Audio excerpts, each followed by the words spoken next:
வணக்கம் நண்பர்களே. சந்திர கிரகணம், அதாவது இந்த ஆண்டினுடைய இரண்டாவது சந்திர கிரகணம், கடைசி சந்திர கிரகணம் அப்படின்னு சொல்லலாம். இப்போதான் சமீப காலத்தில் சூரிய கிரகணம் நடந்து முடிந்தது. பொதுவாகவே இந்த கிரகணங்கள் அப்படின்னு பார்த்தீங்கன்னா, நம்ம வீட்டில் இந்த நேரத்தில் நாம் இந்த செய்யலாமா, இது செய்யக்கூடாதா, கோயிலுக்கு போகலாமா, சாப்பிட்லாமா, கிரகணம் முடிஞ்சதுக்கு அப்புறம் என்ன செய்யலாம், இந்த மாதிரி நிறைய சந்தேகங்கள் வந்துக்கிட்டே இருக்கும். அதற்கான வீடியோ தாங்க இது. கிரகணம் நடக்கும்போது என்ன செய்யலாம், கிரகணம் முடிஞ்சதுக்கு அப்புறம் நாம் என்ன செய்யணும், இந்த மாதிரியான நிறைய தகவல்களை நான் இந்த வீடியோவில் சொல்ல போகிறேன்.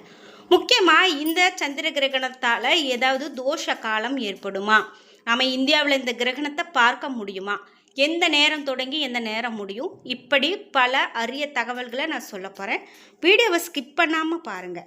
இந்த வீடியோவை பார்க்கக்கூடிய உங்களுக்கு மிகவும் பிடித்த கடவுள் யார், இந்த கடவுள் தான் நான் தினந்தோறும் வழிபாடு செய்வேன், தினந்தோறும் அவருடைய பெயரை சொல்லிக்கிட்டே இருப்பேன் அப்படின்னா அந்த கடவுளினுடைய பெயரை கீழே கமெண்ட் பாக்ஸில் பதிவிட்டுட்டு போங்க. நீங்கள் இன்னும் உற்சாகம் டிவி சேனலை சப்ஸ்கிரைப் பண்ணாமல் இருந்தால் சப்ஸ்கிரைப் பண்ணிக்கோங்க. கூடவே இருக்க பெல்லைக்கான மறக்காமல் கிளிக் பண்ணிடுங்க. வாங்க வீடியோக்குள்ளே போகலாம். இந்த வீடியோ பார்த்துட்டு இருக்கக்கூடிய உங்களுக்கு வாழ்க்கையில் நிறைய தடைகளும் தடங்கல்களும் இருந்துகிட்டே இருக்கா? நீங்கள் நல்ல ஒரு தொழில் செய்யணும்னு நினைக்கிறீங்க, அதில் பெரும் தடங்கள் வருது. உங்கள் வீட்டில் ஒரு சுபகாரியம் நடக்கணும், ஒருத்தங்களுக்கு திருமணம் செய்து வைக்கணும்னு நினைக்கிறீங்க, அதுவும் அமையவே மாட்டேங்குது. இந்த மாதிரியான பிரச்சனைகள்லாம் சந்திச்சுட்டு வரீங்களா? நாம் ஜோதிட ரீதியாக சின்ன சின்ன மாற்றங்கள் செய்யும்போது கண்டிப்பாக அதற்கான பலனை அடைய முடியுங்க. இந்த வீடியோக்கு கீழே டிஸ்கிரிப்ஷனில் நான் ஒரு தொலைபேசி எண் கொடுத்துருக்கேன். அந்த எண்ணுக்கு தொடர்பு கொண்டு பேசி பாருங்கள், கண்டிப்பாக உங்களுக்கு நல்லதே நடக்கும். இந்த ஆண்டு நடக்கக்கூடிய இந்த சந்திர கிரகணம் அப்படின்னு பார்த்தீங்கன்னா வரக்கூடிய ஆகஸ்ட் 28ஆம் தேதி நடக்கிறதுக்குங்க. காலை 6:53 மணிக்கு அதனுடைய மங்களான கிரகணம் ஏற்பட தொடங்கும். தொடர்ந்து 8:54 மணிக்கு பகுதி சந்திர கிரகணம் தொடங்கும்.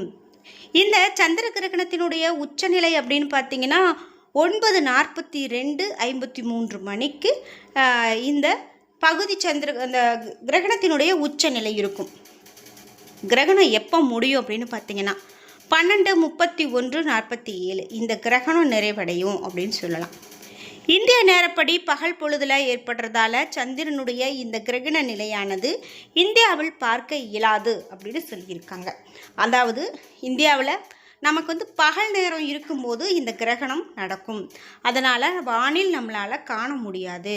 சூரிய கிரகணம் இப்போது ஆகஸ்ட் 12ஆம் தேதி நடந்து முடிந்தது. அந்த சூரிய கிரகணமும் இந்தியாவில் பார்க்க முடியலை, ஏன்னா அந்த கிரகணம் இரவு நேரத்தில் நடந்தது. இந்திய நேரப்படி பகல் பொழுதில் ஏற்படுறதால இந்த சந்திரனுடைய கிரகண நிலையை இந்தியாவில் பார்க்க முடியாது அப்படின்னு சொல்கிறாங்க. இந்தியாவினுடைய இந்த கிரகணம் தெரியாது அப்படின்னு சொல்கிறதால சூத காலம் அப்படின்னு சொல்லக்கூடிய விஷயங்கள்லாம் நம்ம கடைபிடிக்க வேண்டியது இல்லை அப்படின்னு சொல்கிறாங்க. இந்த சந்திர கிரகண நிகழ்வானது இந்தியாவில் தெரியாது என்பதால் இந்த கிரகணத்திற்கான பெரிய விஷயங்கள் தாக்கங்கள் அப்படின்னு நமக்கு, அதாவது நேரடியான தாக்கங்கள் எதுவும் இருக்காது.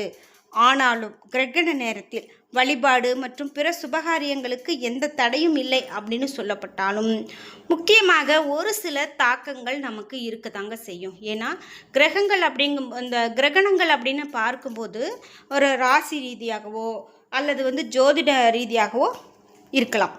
சரி, கிரகணம் நம்மளை தாக்குதோ இல்லையோ, இந்த கிரகண நேரத்தில் நம்ம என்னெல்லாம் செய்யணும் அப்படின்னு பார்க்கலாம். கிரகண விமோசன காலத்தில், அதாவது இந்த கிரகணம் முழுவதும் முடிந்ததும் நாம் ஸ்நானம் செய்யணும் அப்படின்னு சொல்கிறாங்க. அதாவது குளிச்சு முடிச்சுட்டு ஆலய தரிசனம் செய்கிறது ரொம்ப நல்லது. கிரகண நேரத்தில் 3 முறை நாம் வழிபாடு செய்கிறது ரொம்ப சிறப்பு.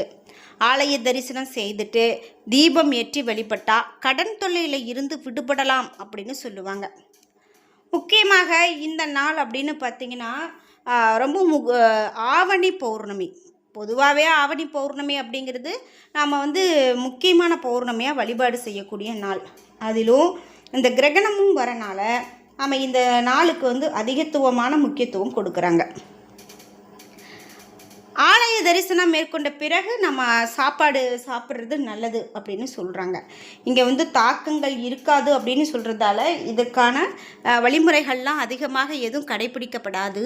இருந்தாலும் நாம் இப்படி வழிபாடு செய்யும்போது ஆன்மீகத்தில் நமக்கு நன்மைகள் அப்படின்னு சொல்லலாம். நாம் இந்த நேரத்தில் நம்ம இன்னும் என்னெல்லாம் கவனிக்கணும் அப்படின்னு பார்த்திங்கன்னா, முக்கியமாக இந்த சந்திர கிரகண நேரத்தில் நம்ம உணவு சமைக்கிறது இது மாதிரிலாம் செய்யக்கூடாது. சந்திர கிரகண காலத்தில் வீட்டில் இருந்தபடியே கடவுளை வழிபாடு செய்கிறது, இறை பாடல்களை பாராயணம் செய்வது நல்ல பலனை கொடுக்கும். கிரகணம் முடிந்ததும் ஆலய வழிபாடு செய்கிறது இன்னும் சிறப்பான ஒரு பலனை கொடுக்கும் அப்படின்னு சொல்லலாம். இது மட்டும் இல்லாமல் இன்னும் என்னென்ன மாதிரியான விஷயங்கள்லாம் சொல்கிறாங்க அப்படின்னு பார்த்திங்கன்னா, கிரகணத்துக்கு பிறகு குளிக்கணும் அப்படின்னு பார்த்தோம். இது குறித்து மகரிஷி வசிஷ்டர் தன்னுடைய ஸ்லோகத்தில் சூரியன் அல்லது சந்திர கிரகணம் நடந்த பிறகு குளித்து முடிச்சுட்டு வீட்டை சுத்தம் செஞ்சுட்டு வழிபாடு செய்கிறது நல்லது அப்படின்னு சொல்கிறாரு. கிரகணத்தின் போது ஆபத்தான கதிர்களுடைய தாக்கத்தால் அசுத்தங்கள் ஏற்படுது. எனவே குளிப்பது மிக அவசியம் அப்படின்னு சொல்லலாம். முக்கியமாக இந்த கிரகணம் முடிந்தவுடன் நாம் குளிக்கிற நீரில் சிறிதளவு கல்லுப்பு கலந்து அந்த நீரால் குளிக்கிறது ரொம்ப நல்லது. கல்லுப்பு அப்படிங்கிறது மிக பெரும் நமக்கு ஒரு எதிர்மறையான விஷயத்தை கூட நீக்கி கொடுக்கும் அப்படின்னே சொல்லலாம். கிரகணத்துக்கு பிறகு வீட்டை சுத்தம் செய்கிறது மிக முக்கியமானதாக சொல்கிறாங்க. கிரகணத்துக்கு பிறகு எல்லா இடங்கள்லையுமே சிறிதளவு உப்பு கலந்த நீரால் வீட்டை கழுவி விடுறது சிறப்பு. பிறகு உப்பு கலந்த நீரை தெளிக்கிறது கூட செய்யலாம். வழிபாட்டு தலத்தை புனிதப்படுத்தவும், சுவாமி சிலை மீது கங்கை நீர் போன்ற புனித நீர் தெளிக்கப்படுவதும், பிறகு சிறப்பு பூஜைகள் செய்யப்படுவதும், மக்களுடைய வழிபாட்டு செய்வதும் மிக மிக இந்த மாதிரியான விஷயங்கள் கடைபிடிக்கிறது நல்லது அப்படின்னு சொல்கிறாங்க. சரி, நம்ம வீட்டில் உணவு மீதம் இருக்கிறது. கிரகணத்துக்கு பிறகு சமைத்த மீதம் இருக்கக்கூடிய உணவை உண்ண வேண்டாம் அப்படின்னு சொல்கிறாங்க. நீங்கள் விரும்பினா காலையில் விலங்குகளுக்கு இந்த உணவுகளை கொடுக்கலாம். சந்திர கிரகணத்தின் போது நெய் மற்றும் பால் கலந்த உணவுப் பொருட்கள் மீது துளசி இலைகள் அல்லது தர்ப்பை புல் வைத்தா அந்த உணவை உண்ணலாம். நீங்கள் அதை தூக்கி எறிய வேண்டியது வேண்டாம். துளசி மற்றும் தர்ப்பை புல் எதிர்மறை சக்தியை உறிஞ்சும் ஆற்றலை கொண்டிருப்பதால் சமைத்த உணவின் மீது துளசி இலை அல்லது தர்ப்பை புல் வைக்க வேண்டும் அப்படின்னே சொல்லலாம். முக்கியமாக கிரகணத்துக்கு பிறகு வழிபாட்டு அறையை சுத்தம் செய்வது நல்லது. வீட்டில் ஏதாவது விஷ்ணு மற்றும் கிருஷ்ணருடைய சிலை உள்ளிட்ட கடவுள் சிலை வைக்கப்பட்டிருந்தால் சுத்தமான பால் தண்ணீரில் அபிஷேகம் செய்கிறது நல்லது. பிறகு ஏதேனும் நைவேத்தியம் படைத்து வழிபாடு செய்துட்டு பிரசாதத்தை நாம் சுற்றத்தாருக்கும் குழந்தைகளுக்கும் வழங்கலாம். கடவுளுக்கு பிரசாதம் கொடுத்த பின்னரே உணவு மற்றும் தண்ணீரை உண்ணுவது மிக நல்லது அப்படின்னு சொல்லலாம். கிரகணத்துக்கு பிறகு முடிந்த அளவு தர்மம் செய்வது அவசியம் என வேதம் குறிப்பிடுது. கிரகணத்துக்கு பிறகு அச்சு வெல்லம் மற்றும் பால், அரிசி மற்றும் தானியங்கள் ஆகியவற்றை தானமாக வழங்கலாம். கிரகணத்துக்கு பிறகு குருக்கள், பிராமணர்கள், பாதிரியார்கள் மற்றும் ஊனமுற்றோர்களுக்கு நம்மளால் முடிந்தவரை உதவலாம் அல்லது அன்னதானம் செய்ய வேண்டியது மிக நல்லது அப்படின்னு சொல்கிறாங்க. இதனால் முக்கியமாக நிறைய விஷயங்கள் இந்த கிரகணத்தை ஒட்டி இருக்குது. சரி, இந்த கிரகணங்கள் அப்படின்னு பார்க்கும்போது புராணங்கள் வழியாக என்னெல்லாம் சொல்லப்படுது அப்படிங்கிறத தான் நான் அடுத்த வீடியோவில் சொல்ல போகிறேன். ராகு கேது புராண கதையும் அதில் இருக்கக்கூடிய அறிவியல் உண்மையும் என்ன அப்படிங்கிறத நம்ம பார்க்கலாம். வீடியோலாம் நீங்கள் ஸ்கிப் பண்ணாமல் பார்த்துக்கிட்டே வாங்க. அப்போ தான் இன்னும் அரிய தகவல்கள் உங்களுக்கு தெரிய வரும். இந்த வீடியோவில் அடுத்ததாக நான் சொல்ல போகிறது இந்த சந்திர கிரகணம். அந்த கிரகணத்துக்காக புராணங்கள் வழியாக என்ன சொல்லப்படுகிறது, எந்தெந்த ராசிக்காரர்களுக்கெல்லாம் பாதிப்பு இருக்குமா, அதே போல் கர்ப்பிணிகள் இந்த நாளில் என்னென்ன கடைபிடிக்கணும், இது மாதிரியான எல்லா தகவல்களையும் அடுத்தடுத்த வீடியோக்களில் நான் சொல்லிக்கிட்டே வரேன். இந்த வீடியோக்களை பார்க்கும்போது உங்களுக்கு தோன்றக்கூடிய கருத்துக்களை மறக்காமல் கமெண்ட் பாக்ஸில் பதிவிடுங்க. என்ன நண்பர்களே, வீடியோ உங்களுக்கு பிடிச்சிருந்தா லைக் பண்ணுங்கள், ஷேர் பண்ணுங்கள், கமெண்ட் பண்ணுங்கள்.